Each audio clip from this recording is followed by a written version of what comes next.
A veces, recordar cuando éramos niños y las cosas eran bastante simples, siempre me genera una sonrisa en el rostro. Épocas donde todo era un descubrimiento maravilloso y cosas como contar los granos de arena que fluyen por nuestros dedos o simplemente mirar el cielo en una noche estrellada me hacía pensar que no podemos ser los únicos en el universo y que nuestro planeta no es más que un minúsculo grano de arena más en este vasto y gigantesco océano cósmico que por muchos años nos hicieron creer que era nuestro y que por ende todo giraba alrededor de nosotros, pero que gracias a todos aquellos que decidieron ver más allá de cuestionarlo todo, hemos logrado descubrir que existe mucho más aparte de nuestra luna y nuestra tierra, sino que el universo es mucho más grande y misterioso, además de fantástico, de lo que podríamos pensar. En Científicamente, no solamente vamos a hablar de aquellos hombres que llegaron a la cima en sus campos, también hablaremos de ellas, quienes saliendo desde las sombras de sociedades altamente conservadoras, donde su opinión y sus ideas no eran más que un susurro llevado y olvidado por el viento, dejaron su huella en la historia, y huellas tan, pero tan profundas que por muchos años serían símbolo de fortaleza, dedicación y sobre todo valor para imponerse y hacer que sus opiniones fueran escuchadas y respetadas, llegando a ser referentes tan importantes en sus campos que brillarían como estrellas, siendo un faro para las próximas generaciones de investigadoras que brillarían incluso más que aquellas a quienes decidieron seguir.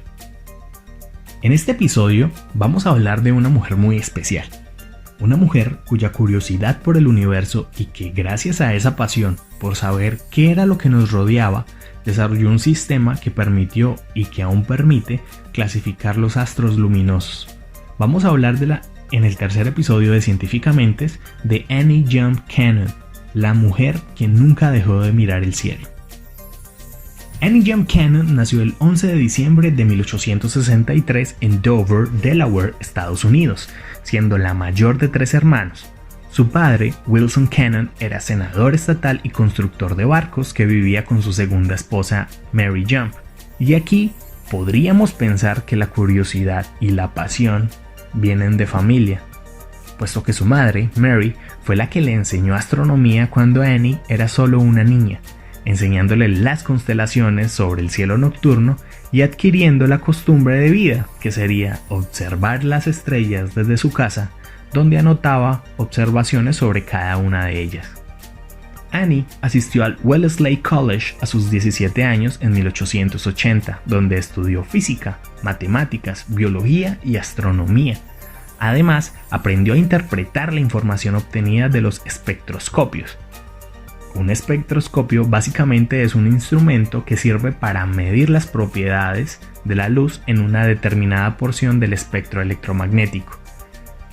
Esta era una universidad femenina que recientemente había abierto sus puertas en 1875 y que se encontraba en la ciudad de Wellesley, Massachusetts, al este de los Estados Unidos de Norteamérica.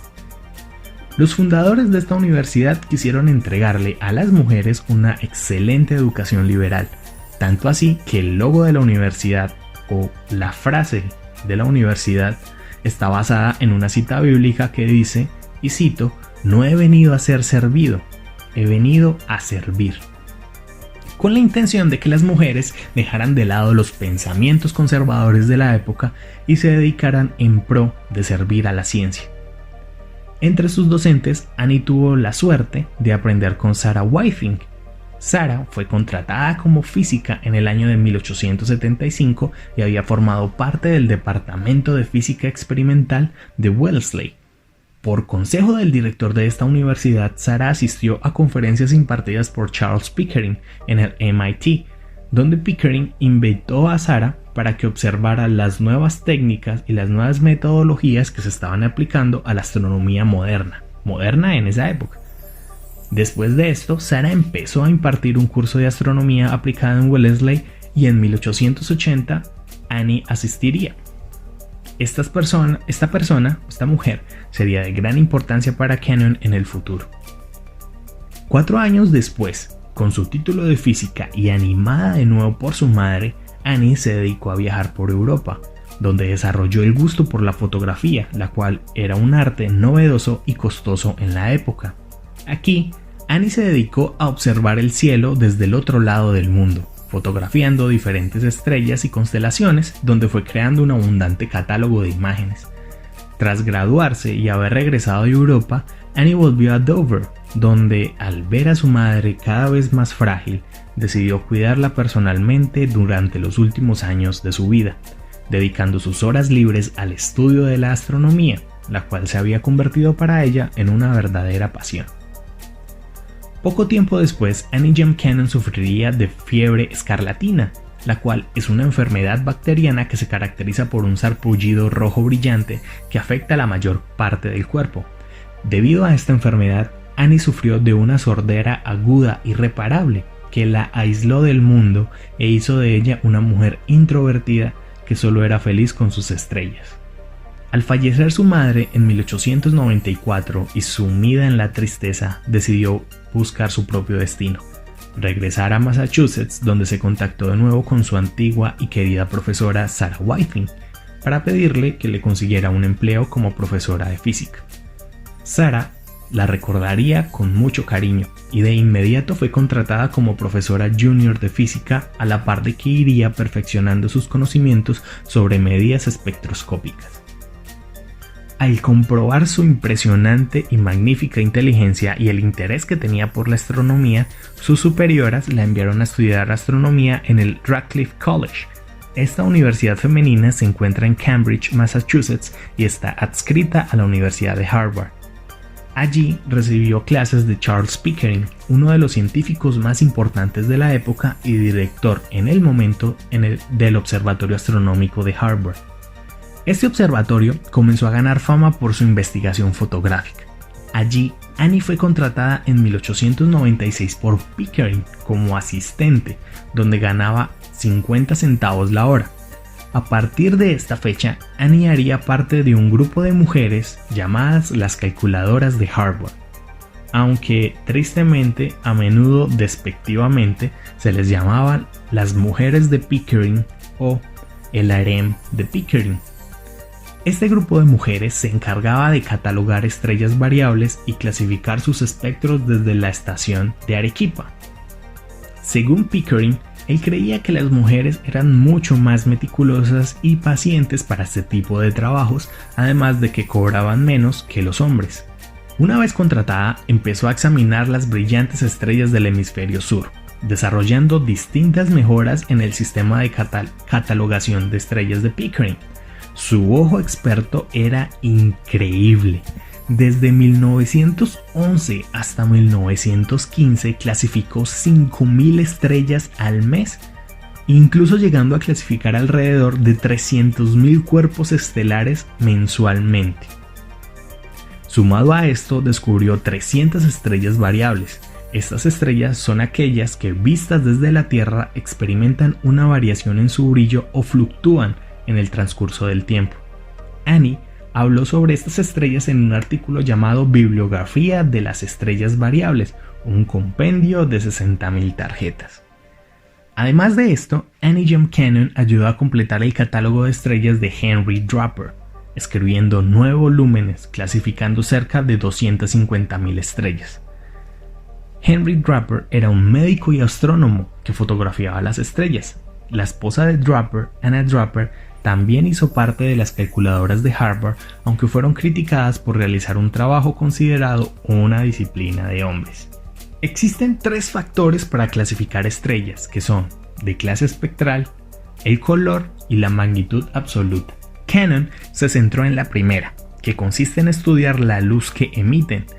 Esta radiación electromagnética es analizada después de ser dividida por un prisma, la cual nos muestra un arco iris.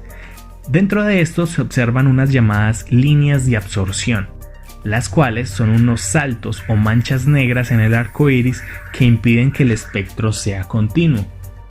Cannon observaba con increíble rapidez este espectro en cada estrella, descubriendo que habían distintos tipos de estrellas formadas por distintos materiales y que necesitaban un método mejor para la clasificación.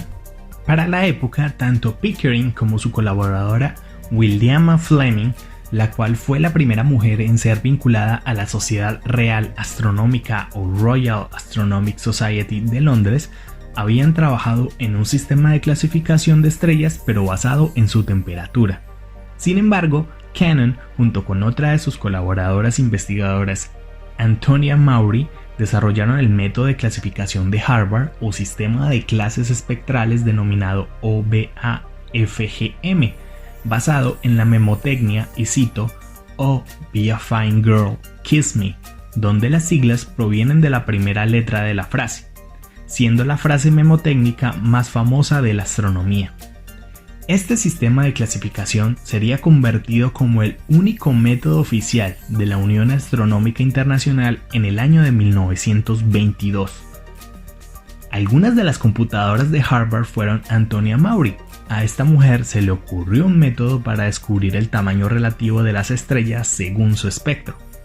También Henrietta Swan Leavitt, la cual, observando las estrellas de la nube de Magallanes, llegó al descubrimiento de las Cefíades y al entendimiento moderno del tamaño del universo, siendo sus aportes una herramienta esencial para medir las distancias cosmológicas.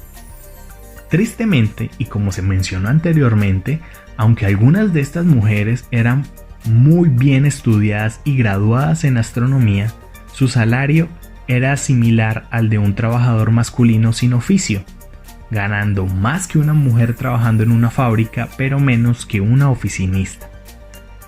Pickering le propuso al presidente de la Universidad de Harvard que se le otorgase un nombramiento oficial de planta en la universidad, puesto que ésta se encontraba como una auxiliar. Lamentablemente, el señor presidente Lawrence Lowell no permitió que apareciera el nombre de Cannon en el catálogo de estrellas de la universidad, ni se le otorgó un nombramiento oficial. Lowell pensó que sería mejor que el nombre de Annie Jump Cannon no apareciese en el catálogo y autorizó a Pickering que le ofreciese un puesto a Cannon de menos prestigio en el observatorio, por lo cual fue nombrada como conservadora de fotografías astronómicas con un salario de $1,200 al año. Ahora vamos a hablar de algunos de sus logros y distinciones. No fue nombrada profesora regular de astronomía hasta el año de 1938. Annie Jump Cannon descubrió 5 novas, que son unas explosiones que se producen en las estrellas, que hay diferentes magnitudes: nova, supernova, hipernova. En 1923 fue elegida como una de las 12 mujeres americanas vivas más importantes de la ciencia. Fue nombrada doctora o doctor honoris causa de la Universidad de Oxford en el año de 1925, siendo la primera mujer a la que se le concedía este honor. En 1931 se le concedió la medalla Henry Draper de la Academia Nacional de Ciencias. En 1933 estableció el premio Annie Jump Cannon de la Sociedad Astronómica Americana a las mujeres astrónomas. Se jubiló del observatorio en el año de 1940, pero continuó investigando hasta su muerte. Su catálogo de estrellas llegó a tener al menos 400.000 especímenes, y eso que pudieron ser más. Para valorar su dedicación y trabajo en los más de 40 años de carrera en el ámbito de la astronomía, bautizaron un cráter de la Luna en honor a su nombre. También fue miembro de la Royal Astronomical Society de Londres. Además de esto, el asteroide 1120 Cannonia lleva su nombre, Annie Jump Cannon, Cannonia, es por eso. Y finalmente, desde el año 1901 hasta el final de sus días, Annie dedicó su vida a escribir libros y a participar en conferencias y encuentros de mujeres científicas para defender su papel en un mundo científico tradicionalmente masculino. Toda una guerrera. Annie Jump Cannon fallecería el 13 de abril de 1941 en Cambridge, Massachusetts, un año después de haberse jubilado. Annie dejó una vida dedicada a la ciencia y a la reivindicación de la mujer en la astronomía, luchando para que ellas también pudieran recibir el mismo respeto de los hombres. Les recomiendo a todos los hombres y mujeres el libro Universo de Cristal, la historia de las mujeres de Harvard que nos acercaron a las estrellas, de la autora Dava Sobel, en el que se cuenta la historia de las calculadoras de Harvard muy bien detallada. Muchas gracias por escuchar esta grandiosa historia. Recuerden que todos tenemos las mismas capacidades y el hecho de ser hombre o mujer no limita nuestras habilidades y que todos, con esfuerzo y dedicación, podemos llegar a la grandeza en cualquier campo del conocimiento. No dejemos de mirar las estrellas y mirar hacia el futuro. Yo soy Alexander Casilimas y esto fue Científicamente. Recuerden que pueden seguirnos en nuestro Instagram en @cientifica_mentes. Además, pueden escucharnos en la mayoría de las plataformas para podcast como Spotify, Google Podcast y ahora por fin también en Apple Podcast y múltiples plataformas más. Muchas gracias por la atención. Hasta pronto.